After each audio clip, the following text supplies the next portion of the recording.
Hey, everybody, it's Eddie from Tokyo. This is your cryptocurrency update from Japan. I'm going to talk about price. Yeah, I never talk about price, but how can we not talk about price when XRP is the largest gainer in the last 24 hours? I had to go all the way down to the 69th rank coin based on market cap to find ABBC, which has a $74 million market cap. They're a security project out of Dubai before I could find a project that had a larger gain.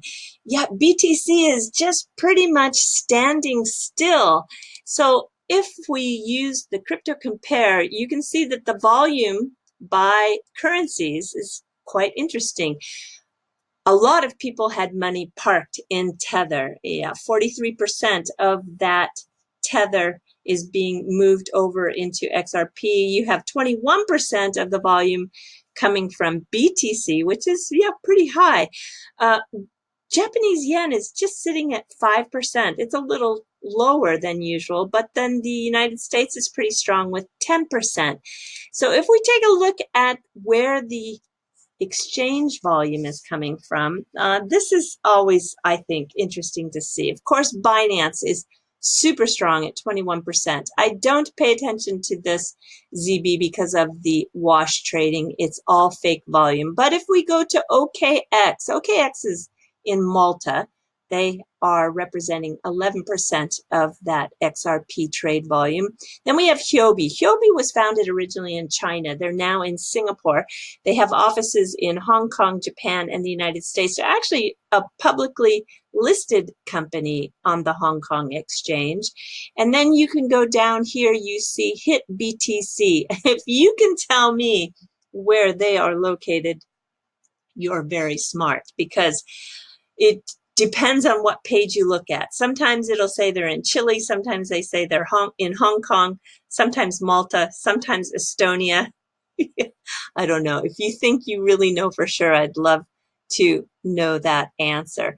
If we come down to Bitstamp, Bitstamp is very strong in Luxembourg, and they are representing, what is this, 5% of the volume. Then here is Bitbank. They are in Japan. And then you have Upbit. Upbit is in Singapore, and Bitrue is keeping its strong position at 4.8%. And then Kraken. Kraken has been around a long time. They're in San Francisco. They were actually in this space as early as 2011. They got their big start in 2013, 2014. They took most of that Mt. Gox market share once Mt. Gox had their hack. They have some interesting investors too, one of which I think people in the XRP community know is Barry Silbert. But they even have an ex-member of the Japanese parliament, Mr. Fukuda. So anyway, the people who are involved with Kraken are very interesting because they are people who have been around in the very early days. Okay, let's take a look at what I think is driving this. So here we have Breanne Madigan. All right, she is the Vice President of Institutional Markets at Ripple. She manages the liquidity of XRP, and she spoke on the 14th at the OECD. This is the Global Blockchain Policy Forum. She had a lot of interesting things to say, but I'm going to go into that. But what I think is important to know is that she is getting the message out, and she's getting the message out very clearly.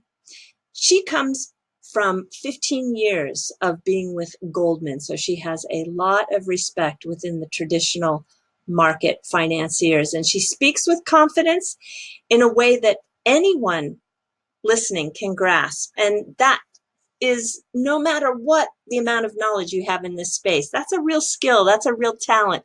I hope they keep putting her into the forefront to be a spokesperson because she has credibility. Now, she talks about Ripple is very focused on working with fiat, side by side with fiat. I think this is a differentiating factor for XRP as a digital asset in this space, and I think it's going to prove to be very, very successful.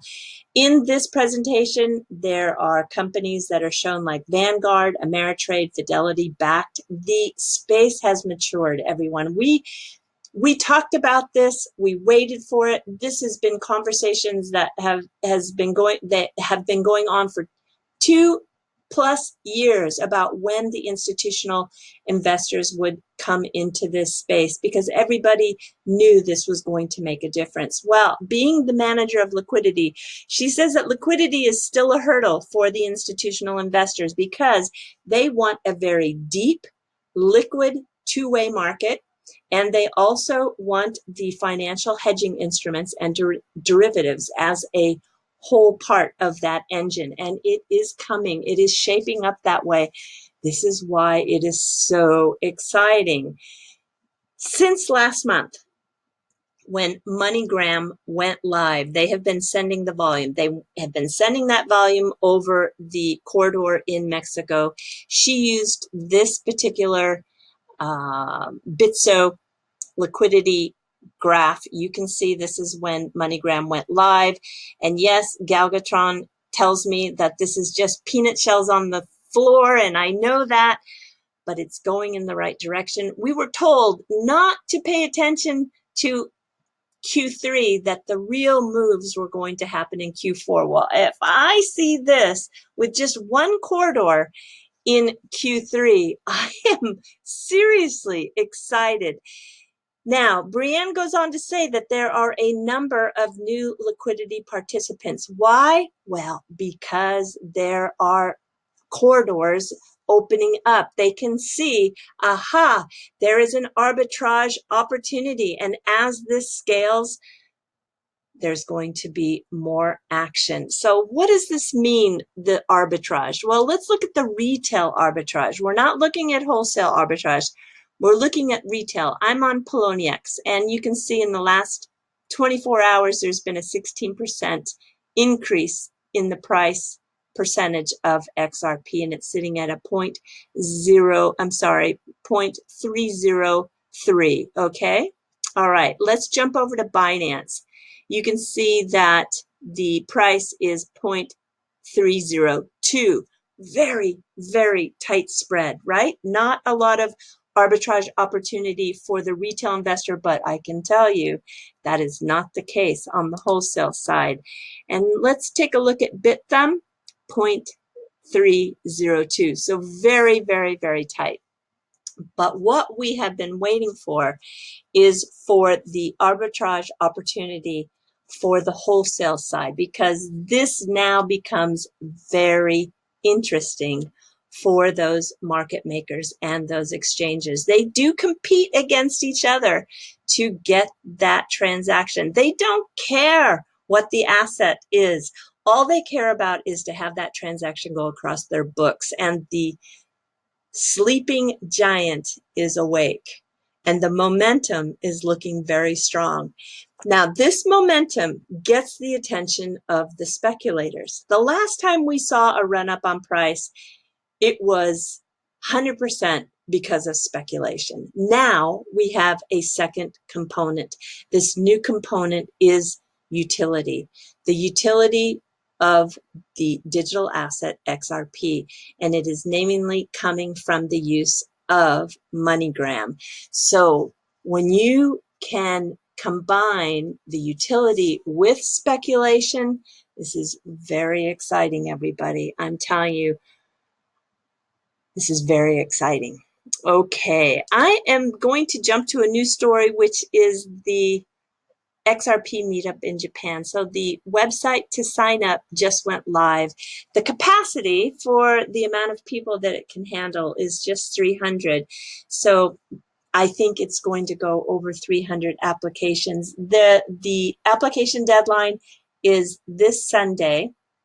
So everybody needs to get their application in. And then should it exceed the 300, which I just can't imagine it doesn't, it's going to then become a lottery. And those that do win the lottery will pay a 4,000 yen entry fee, which is about $35. They'll get 2 drink tickets. There's going to be XRP community products for sale. I really hope I get to go. I'm really excited to see what people bring in the way of products. Then there are some special guests. We have Nick Bugalis. Tiffany Hayden is coming. Masashi Nakajima, he is famous in Japan for his authoring of a crypto book. Of course, David Schwartz is coming. I want to show you a piece of artwork done by Torachan. Isn't that just great? I love it. I love the use of his color. But Emi Yoshikawa is coming, and Hannah Kelly. If I talk about Torachan, which I've introduced a couple of times over the last year for his artwork, this is something he did. This is me in the back in this gorgeous blue dress. Wow, I hope I can look this good when I go to the event. This is Weetzie Wind, this is Tiffany Hayden, and this is Dr. Trump. This is something he did, I don't know, gosh, what it was, feels like it's about, gosh, I don't remember the month. It feels like maybe 8, 9, 10 months ago. I just love it. He is famous for doing wonderful illustrations in Japan, and he did this one with David. He did also one really good one of Emmy, and yeah, here is Hannah. Hannah Kelly. I really want to meet her. She is somebody who went to school here in Japan at the American school, and then finished up her high school in San Francisco at the Drew School, which is a very, very special school. I'll show you a picture of that in a moment. If you go to her LinkedIn, you'll find that she has been with Ripple for nearly 5 years. So she is now the visual design lead. I want to talk to her. I think she's doing fabulous work, and she deserves to have recognition for sure.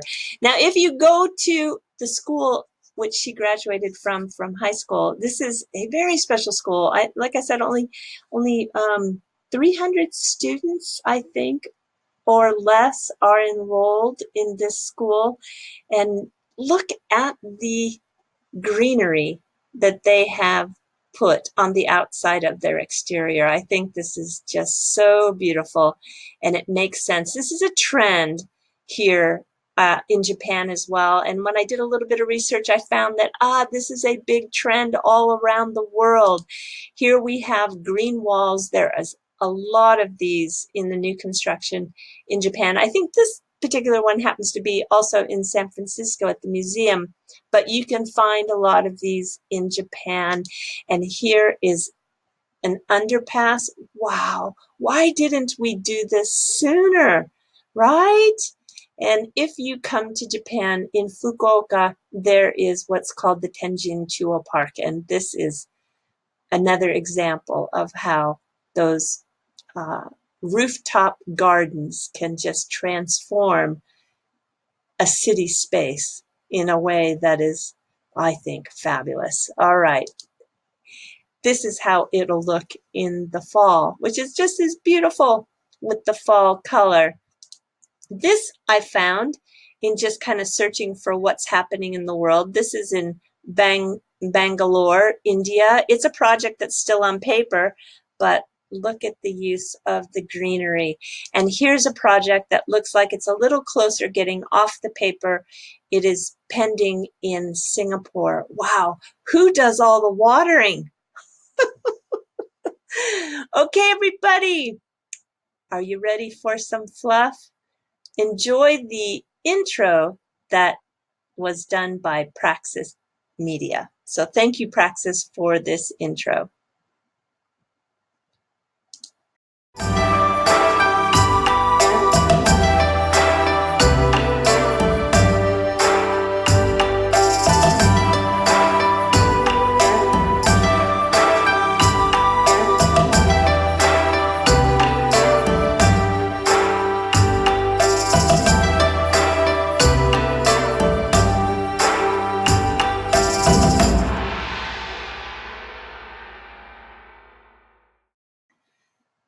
And of course, we are going to talk about Sumo because Enho yesterday was in a bout with a 5-win and 4-loss record. And he was up against a wrestler who's from Miyazaki, Japan. And remember, Enho is just 98 kilos, which is about 200 pounds. And he is fighting Koto Eiko here, who had a 4-win, 5-loss record at the time of this bout yesterday. He is 135 kilograms, which is 297 pounds, and he stands at, yeah, it's such a funny start. That's called a tachiai, which is the start. It's like they didn't want to touch each other, but they keep trying to get each other's mawashi, which is the loincloth. That gives you an advantage to be able to manipulate your opponent in a submissive way. And he pushes, Enho's in the red. He got him. So he won again. And he is now at 6 wins, 4 losses. He has 2 more wins to reach his Kachikochi, which is the important 8th win, so that you are not at risk at being reduced down into the ranks. If you can hit 8 wins or more, you have a chance to not only maintain your rank, but you also can move up in the ranks with a minimum 8-win record in that 14-day tournament. Okay, so Miyazaki. If you are a surfer, this is a shout out to the surfers because Miyazaki is where you want to come to Japan and surf. Here is Tokyo. You can see it's on the southern island of Kyushu, and it has superb conditions, especially this time of year. You don't need a wetsuit. The water is warm. And because we're in typhoon season, not that I am telling you to surf during a typhoon, but the curl that you get prior or after the typhoons are really wonderful. And it proves to be a wonderful place for those who are looking for a great wave. Okay, everybody, do take care. Sayonara for now. Bye-bye.